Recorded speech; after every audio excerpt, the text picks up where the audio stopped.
Greetings, Siege enthusiasts. Today, we embark on an exploration of the highly anticipated Rainbow Six Siege Year 9 reveal. Before we proceed, I just want you to know I did create a Discord server for you guys. The link is in the description, and if you decide to join and it looks like an acoustic person on drugs made it, don't worry, you'll know it's me. Also join or little Timmy gets thrown over the railing. As well as do ensure to subscribe and activate notifications to stay updated with the latest Siege intel. Hello everyone, and welcome to Operation Deadly Omen. I'm Camille Salazar-Hadaway, here to give you all the details on the first season of Year 9 of Rainbow Six Siege. We've got some big updates to shake up the meta, a sinister new operator, and maybe even a special guest at the end? Let's not jinx it. To get us started, please welcome Creative Director Alexander Karpazis.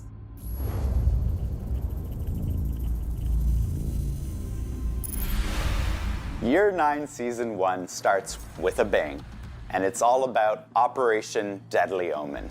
You'll see huge meta shifts this season, where we're bringing the new shield rework, changes to the attachment system, and much more. The locker system is being introduced, a new way to manage your inventory. The next operator joining our ranks is Damos. Now that he's captured by Team Rainbow, he won't be joining them, but he will be playable. We can't wait for you to see more about him. On top of all of this, we're adding something special to the ranked rewards this season. A super rare headgear for those of you who can climb the ladder and show it off. Our next topic is a big one. After proving its mettle on the test server, the revamped shield mechanic is ready for prime time. Game director Joshua Mills is here to present this huge change and talk about the new tactical possibilities of shields.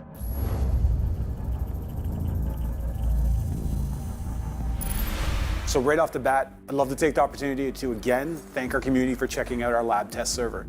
So why are we changing the shields? The current state of the shields has something that I saw a comment for this and I thought it was perfect. It was headshot lottery. That's kind of what the hipfire sequence is, where it's just a random headshot can catch you and does not feel good, regardless of what side of the shield you're on. I guarantee you every time I get a random hipfire headshot while behind a shield, I do the gritty. With this package, one of the big things was to make sure that every action a shield operator can have follows a very simple principle. Be defensive. Be defensive 90% of the time. If you want to be offensive, then you got to give something for that. This is the idea that reloading behind the shield is now safe. But if you want to go for the kill and you want to use your weapon, you have to open yourself up. You have to become vulnerable. Obviously, it's reinforcing the fantasy of being the tank of your team.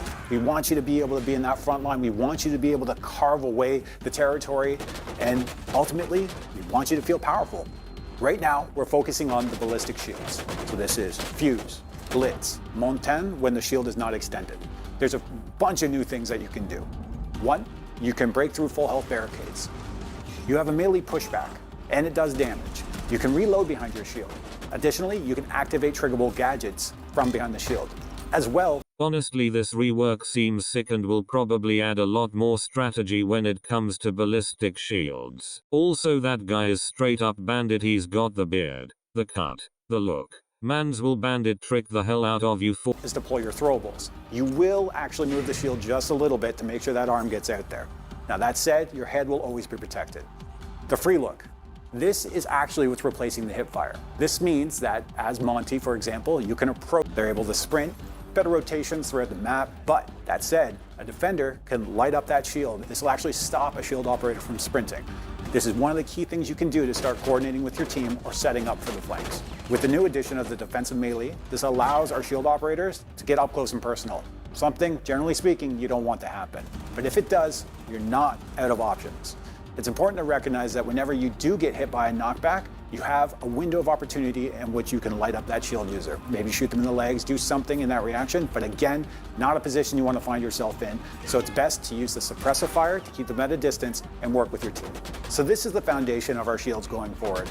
It sets us up for the opportunity to revisit different parts of our shields, including our extended shields. We'll have a little bit more to talk about later this year. While the Siege team continuously works to improve player protection, the launch of a new season is a great time to introduce impactful new measures. Updates targeting ranked mode and anti-cheat are on the way. And here to tell you more are Associate Producer Killian Callow and Player Protection and Game Security Director Emmanuel Larive.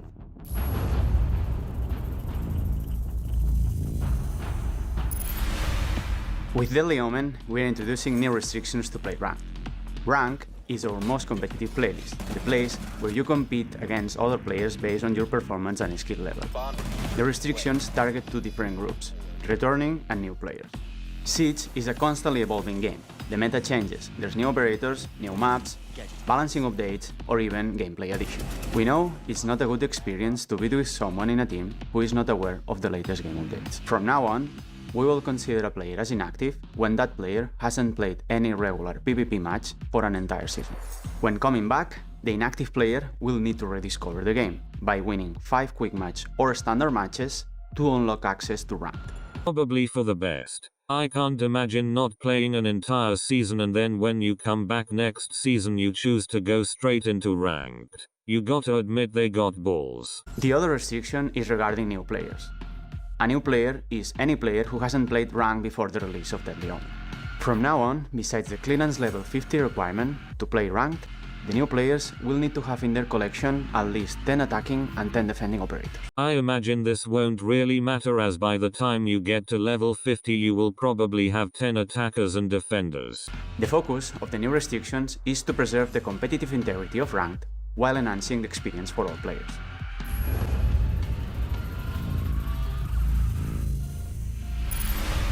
Ban data is an amazing system. The goal of it is to better detect and act on cheaters that are ruining the game experience of everybody. Right now, we are moving from an old model to a new model that will be based on machine learning. This is a key update for our anti-cheat strategy. We will have conservative threshold to make sure that we are not impacting fair and regular players. I have no clue what he is saying, but a new cheat detection would be pretty wizard. We only want to catch cheaters and the people that are ruining your game experience. We want to clean matches in a proactive way. Our long-term strategy toward cheating and ban data will be exposed on the Year 9 overview.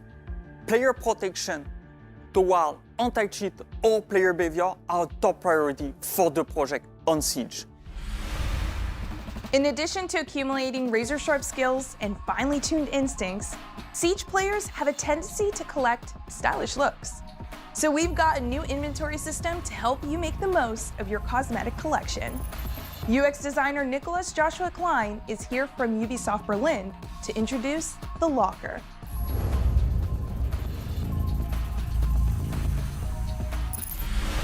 We're excited to announce a new addition coming to Rainbow Six Siege, the Locker. The Locker adds a comprehensive way of browsing your entire collection of cosmetics.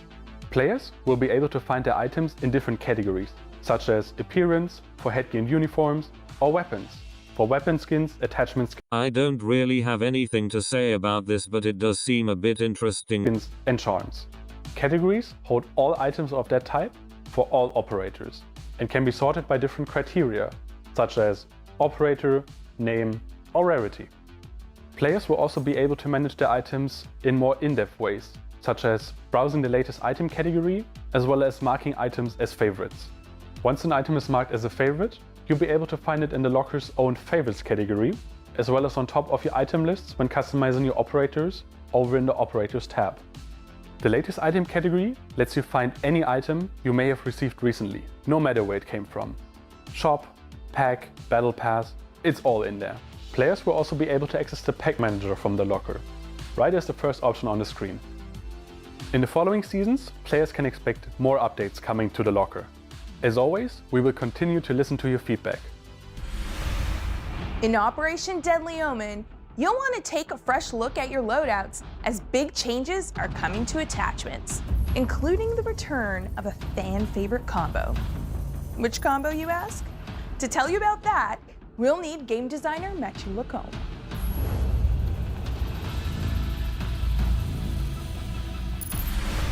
With Deadly Omen, we're going to upgrade the ADS and the attachment system.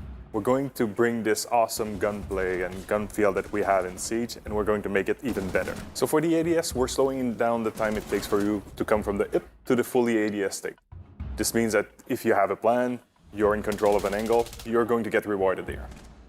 These changes also allow us to have more creativity and more control on what kind of bonus we can give to our attachments. Currently in the game, we have the Universal 1X, the 1.5, the 2.0, 2.5, and 3.0. In Deadly Omen, we're reshuffling them into 4 categories. We're going to have the Iron Sights, the Universal 1X, the Magnified Scope, and the Telescopic Scope. 1.5 removed and ACOG is coming back. Let's go. I wanna see everyone freckle on their forehead as a defender. These 4 new categories allows us to give them different bonuses. Iron Sights will have 10% ADS speed. Universal 1X will have 5% ADS speed. Magnified Scope will have no bonus on the ADS speed, but will in turn provide you with a 2.5 zoom level. The Telescopic Scope will have also no bonus on the ADS speed, but it will have a 3.5 zoom level. We are removing the 1.5. We're going to keep the casing, the object, and we're going to put it in the Magnified Scope section. As we're changing the optics section, we have to redistribute them. This means that our defenders will have limited access to the magnified scope, no telescopic scope there. But on the attacker side, our defenders will have limited access to the magnified scope, no telescopic scope there. But on the attacker side, we'll have access to magnified and telescopic scope on mostly all of our operators. So that means Ash, that means the R4C, so if you were there back then, we're back. So the laser, it's such a tactical object, it's this awesome attachment, but we don't do it justice, right? We're going to change the hipfire bonus into an ADS speed bonus. A 15% bonus, this is huge. Laser sight now increasing ad speed will probably make me actually use one now. But you'll have to be careful on where you're aiming. So now that we have 2 categories that affect the time it takes to go in ADS, well, the angle grip is a bit redundant in this current form. What we're going to bring in Deadly Omen is a 20% reload speed bonus. I always wanted an attachment that increases reload speed. I bet it will be real for guns with small magazines. So if you've been keeping up with Siege, well, last year we changed the reload. This is such an important new change for you now. If you thought that reload speed was very spicy for attachment, well, we have the horizontal grip, a new attachment that will be available for our primary weapons. This one will provide movement speed bonus, so if you want to zoom around... New grip that increases overall movement speed might be too good. Hopefully it gets changed to just increase sprint speed. That's the one. The vertical grip will remain the one attachment that you want if you want to manage vertical recoil, but we're making it 15% instead of 20% bonus. As you can see in Deadly Omen, there's tons of changes to the attachment system. I suggest that you go in the shooting range, you try all of those new options around, because you have to try them out. We're just a few updates away from the full reveal of the new operator, Damos. But first, here's Creative Director Alexander Karpazes with more on what's coming this season.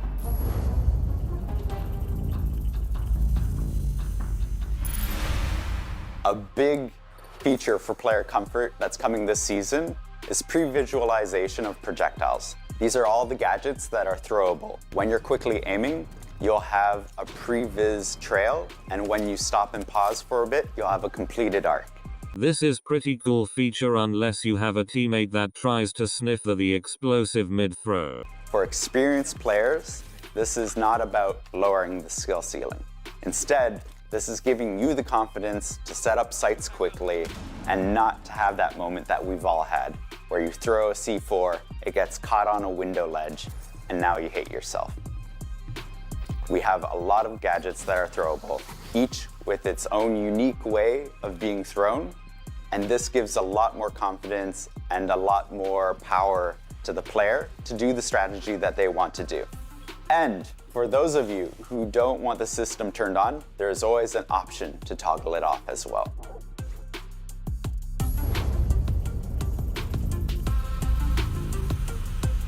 Repel is a huge system in Siege, and it's one that's very unique to us. We want to improve it and make sure that it's a lot more responsive, especially when it comes to approaching Repel and exiting Repel. Yes, Repel was so slow. Making sure it's a lot snappier, that it's more intuitive, and gives you the power to actually play on a wall and take an objective. And we've done some work on the mocap side as well, making sure that it feels right and also it looks right. Last season in Operation Deep Freeze, we introduced Versus AI and the training playlist. This season, we're expanding these modes significantly. Let's go. I love the AI playlist and it's finally getting some updates. With improved AI behaviors, additional operators, and more maps. The dev with those details is technical architect Alex Busby.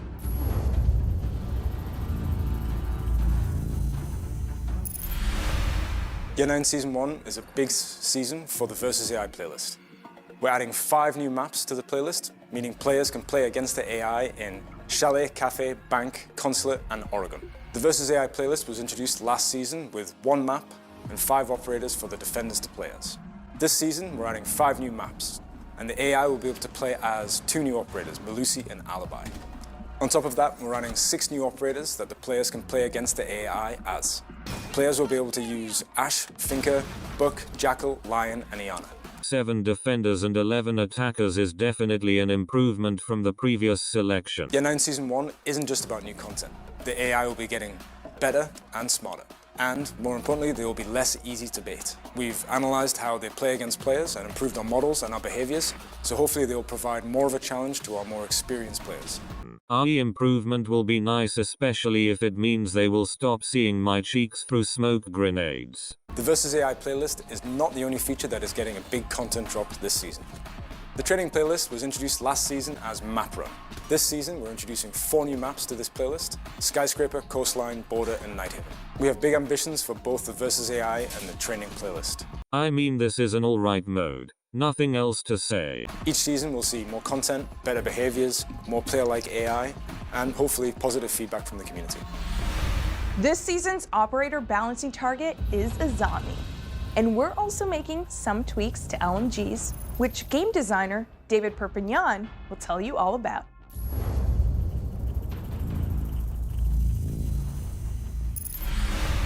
Azami's ability to reshape the map has changed how defense is played in Siege.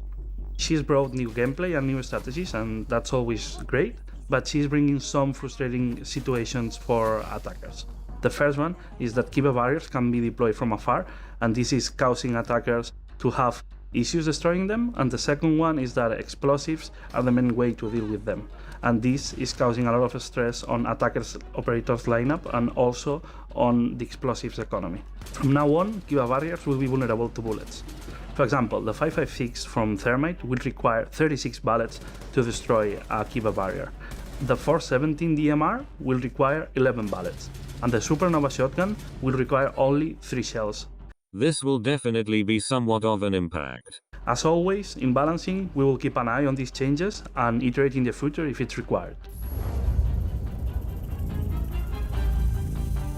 After the weapon recoil overhaul that we did on Year 7, LMGs have become less and less used by the players. We want to deploy a set of changes that are based on the main attributes of LMGs. LMGs are heavy weapons capable of offering great support fire.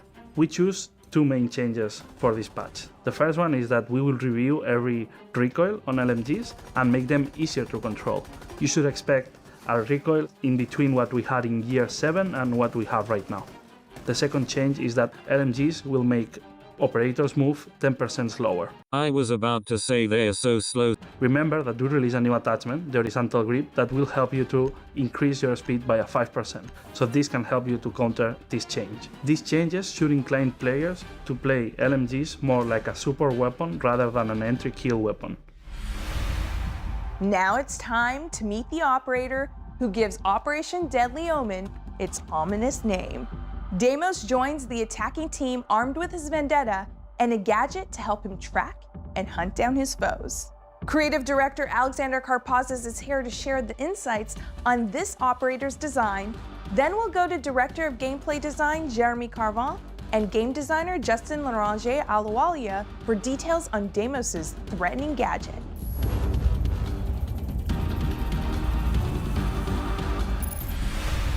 Damos is not a new character to the world of Siege. This is somebody that we've been working on for over a year, and we wanted to make sure that this character had teeth.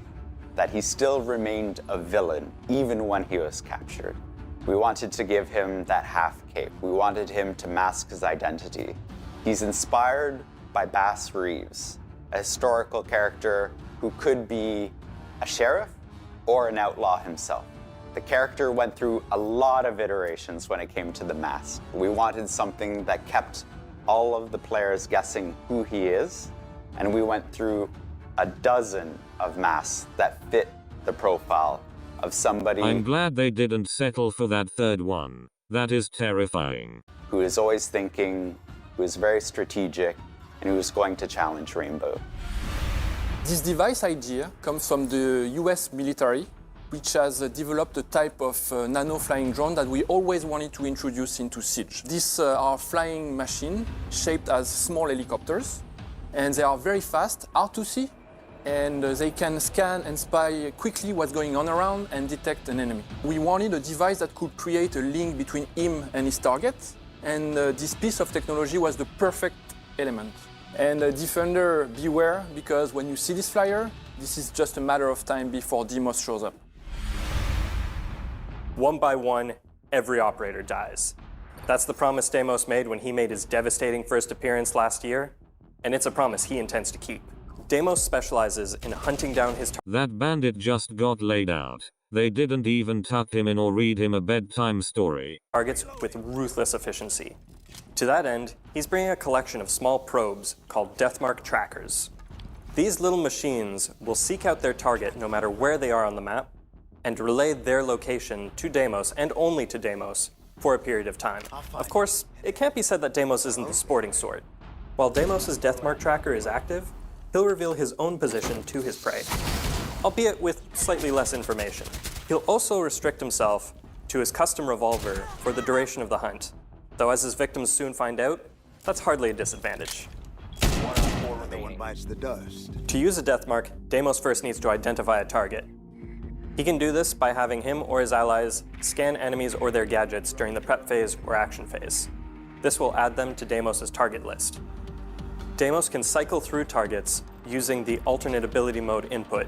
Once Damos has his target, he can use the ability button to toss up one of his Deathmarks and start the hunt. I can see a nerf of some kind will probably be out with the test server. Damos will start the round with 0 Deathmarks, and then over the course of the round, he will accumulate more until he reaches his maximum of 3. The tracker will take a few seconds to find its target, during which everyone on both teams will be alerted, giving them a chance to prepare for the situation to come. Once the tracker has found its target, the hunt begins, and will continue until either the timer runs out, or Damos or the target is dead. That said, if Damos doesn't like the matchup, he can cancel the ability at any time using the gadget button. To help him on his hunt, Damos has 2 primary options. The first option is the AK-74M. This is a decent assault rifle with a large magazine, for when all you need is to just rain down bullets on the enemy. Alternatively, he can bring the M590A1. This is the SAS shotgun of choice, and a personal favorite of mine. This gun is great for making rotates or for a quick corner peek. The real prize, though, is the big iron on Damos' hip, the 44 Vendetta. This brand new revolver is Damos' signature weapon, and it's easy to see why. In the veteran's hands, it's a fast, accurate, and deadly machine of death. 2 shots from this gun is more than enough to kill anything that moves. And with its clean sights, high destruction, and high mobility, it'll make sure to take down anything in Damos' path. Damos comes equipped with either frag grenades or hard breach charges. Frags synergize great with his Deathmarks, allowing him to flush out enemies in entrenched positions. On the other hand, hard breach charges allow Damos to bear down on a site once he's secured an area. Either way, Damos will make sure that no one can hide from him. Damos is a 2 health, 2 speed operator. His balanced approach is made so that he can push aggressively on the enemy without having to worry about taking a stray bullet or 2. Damos' ability can take one piece of the defender equation off the board, but he can also weaponize the intel that he provides. A coordinated team can use Damos' exposed position either as bait or as a misdirect. New players will find that Damos' kit is quite powerful and very My last two brain cells fighting each other knowing that there can only be one. effective at hunting down single targets and taking them out. This can be a bit risky in solo play, but if you coordinate with your team and share that intel, you can get a lot of benefit out of it. We can think of operators like Ashe, Zofia, Blitz, or Ying. They would all be perfect for that job. Damos might be able to hunt down operators, but smart defenders will also protect themselves with traps and flanks. Operators who can anticipate or disable traps, like IQ or Thatcher, and flank watch operators, like Nomad and Gridlock, are great additions to make sure that Damos doesn't have to worry about additional There was no point of that variables on his hunt. Deathmarks are small and fast, making it nearly impossible to avoid once they've found you. However, with the right tech, it is possible to hide from them or avoid them entirely. Gadgets that disable electronics, such as mutes jammers, two-browse Zoto canisters, can help mask an operator's presence, hiding them from a Deathmark tracker before they find them. If you're too late and already getting tracked, these devices can still help you, though they'll only last for the duration of the disabling effect. If the disabling ends before the Deathmark does, then it'll pick up right where it left off. Vigil is uniquely suited to dealing with Damos. His ability to deny intel also applies to Deathmark trackers. Damos is a terrifying operator. His ability to control the flow of battle means that nobody is safe. When Damos is on the board, he's a problem, and he needs to be dealt with. You could play the season test server for Operation Deadly Omen starting next week. Take the new shields for a spin, experiment with new attachment upgrades, and see how devious Damos really is. Remember, whether you're in the test server or just playing as usual, please report issues you encounter to R6Fix for a chance to earn some rewards.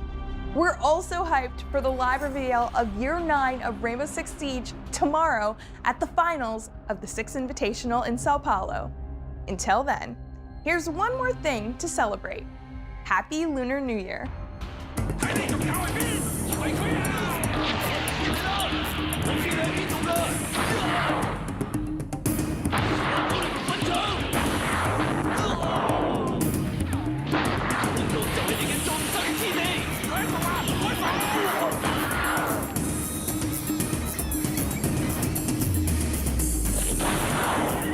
Smash next question.